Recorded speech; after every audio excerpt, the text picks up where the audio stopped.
যে সড়কে মোটরসাইকেলের গতিসীমা 30 করা হয়েছে সেই সড়কে গাড়ির গতিসীমা 60 কিলোমিটার করা হয়।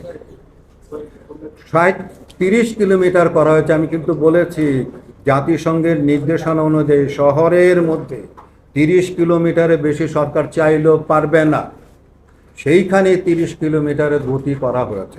এটি সকল গাড়ির জন্য, এটি শুধু মোটরসাইকেলের জন্য। যারা মোটরসাইকেল চালাচ্ছেন তারা ভুল করছেন, ব্যাখ্যাটা ভুল দিচ্ছেন না জেনে। এবং যেটি উদাহরণ দিয়েছে যে আপনার নিউ ইয়র্কে বাংলাদেশি একটি শিশু স্কুলে যেতে আপনার সড়ক দুর্ঘটনায় নিহত হওয়ার পর সেইখানে একজন মা আন্দোলন করে সে 30 কিলোমিটার থেকে এখন সেই মেয়র কিন্তু 25 কিলোমিটার কিন্তু আপনাকে নিউ ইয়র্কে করেছে। যদি আপনারা জানতে চান আপনারা এটা জেনে নিতে পারেন। এবং লন্ডনের মেয়রও আপনার সুইডেনে ঘোষণা দিয়ে আসছিল যে ওনার শহরের মধ্যে আপনার যে জিরো টলারেন্সে নিয়ে আসবেন, সেই কারণে উনি 30 কিলোমিটার থেকে উনিও কিন্তু 25 কিলোমিটারে গতি সম্পন্ন করেছেন। গতিসীমাটা হলো গিয়ে আমরা বলবো কি যে গতিসীমা তো ছিলই না, যে যার মতো চালাই, যে যা খুশি করছে। তো সেই জায়গায় আমরা দাবি করতে করতে এই যে 30 বছর ধরে আমরা আন্দোলন করতে করতে আপনাদের প্রচারণার মাধ্যমে সরকার শুনেছে, নাহলে তো শুনতো না আগে। তো আমাদের দাবিটার পরিপ্রেক্ষিতে একটা রুলস হয়েছে, একটা ইন্টারন্যাশনালি গ্লোবালি জিনিসটাকে দেখে আমাদের দেশে একটা নিয়ম করা হয়েছে। এই নিয়মটাকে কিভাবে বাস্তবায়ন করবো সেইটাও কিন্তু আমরা এই ইয়ের মধ্যে কিন্তু আমাদের আপনার এর আজকের প্রেস কনফারেন্সের মধ্যে আমরা কিন্তু বলেছি যে এগুলো কিভাবে বাস্তবায়ন করবে, মনিটরিং করবে, সমস্ত কিছু যেন হয়, এমনকি লেন বাড়ানোর জন্য সেটাও কিন্তু নির্দেশনা আমরা দিয়েছি। সেইটির জন্য এখন আমরা সকলে মিলে কাজ করব যাতে এটা সঠিকভাবে বাস্তবায়ন।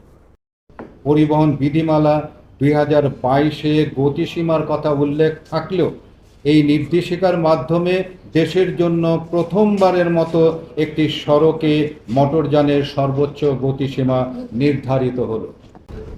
বিভিন্ন এলাকা ভিত্তিক মোটরযানের গতিসীমা নির্ধারণ করায় রোড ক্র্যাশ কমবে। এতে মানুষের জীবন বাঁচবে ও পঙ্গুত্ব হওয়া হার কমবে। হাসপাতালগুলোতে রোড ক্র্যাশ রোগীর সংখ্যাও কমে আসবে।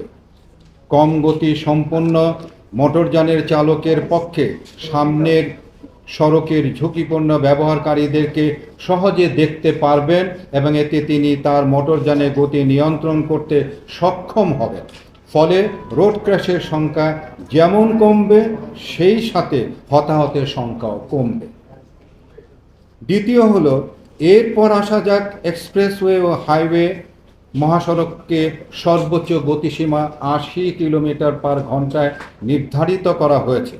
এক্সপ্রেসওয়েতে সর্বোচ্চ গতিসীমা 80 কিলোমিটার ঘন্টায় করা রোড ক্র্যাশের সংখ্যা এবং প্রাণহানির ঝুঁকি কমাতে সাহায্য করবে।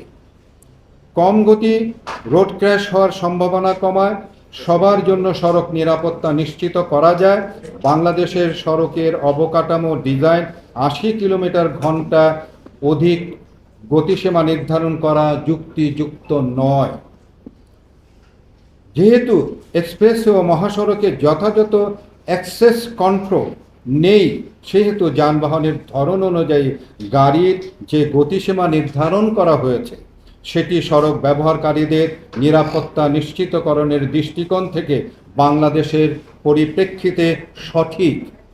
আমরা আরও জানাতে চাই, বিশ্বের বিভিন্ন দেশে এক্সপ্রেসওয়ে ও মহাসড়কে 80 কিলোমিটার পার ঘন্টা গতিসীমা নির্ধারিত করে প্রতিরোধযোগ্য মৃত্যুর সংখ্যা কমাতে সক্ষম হয়েছে। 3. বিভিন্ন শিক্ষা প্রতিষ্ঠান, ধর্মীয় প্রতিষ্ঠান, হাসপাতাল, আবাসিক এলাকা এবং হাট বাজার সংলগ্ন সড়ক বা মহাসড়কে মোটরযানের সর্বোচ্চ গতিসীমা স্থানীয় সরকার, প্রতিষ্ঠান বা রাস্তা নির্মাণকারী বা উপযুক্ত প্রতিষ্ঠান কর্তৃক নির্ধারিত হবে। অর্থাৎ আঞ্চলিক কর্তৃপক্ষের বিভিন্ন শিক্ষা প্রতিষ্ঠান, ধর্মীয় প্রতিষ্ঠান, হাসপাতাল, আবাসিক এলাকা, হাট বাজার সংলগ্ন প্রতিষ্ঠানের উপর দায়িত্ব অর্পণ করার কারণে কর্তৃপক্ষ প্রয়োজন অনুসারে সর্বোচ্চ গতিসীমা মাথায় রেখে নির্ধারণ করতে পারবে। 4. শহর এলাকার জন্য এই প্রথম গতিসীমা